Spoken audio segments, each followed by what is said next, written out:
Hey everyone, this is a 36-inch Hunter original ceiling fan. This is in JJ's room at his house. We are replacing this with my Hunter Bayport, which is right there.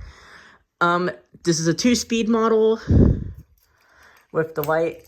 I'll go ahead and turn that off. High, off, low. It's hanging interesting. Probably because it's hard to put this up on like a normal box.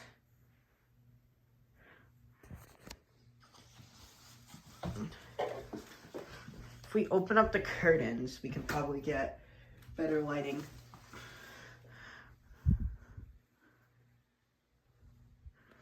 That's low.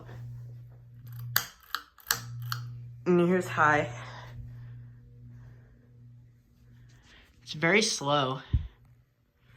I don't think it's supposed to run this slow.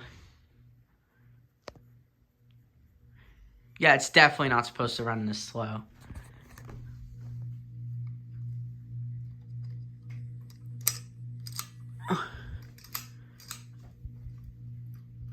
Alright, thank you guys for watching. Bye.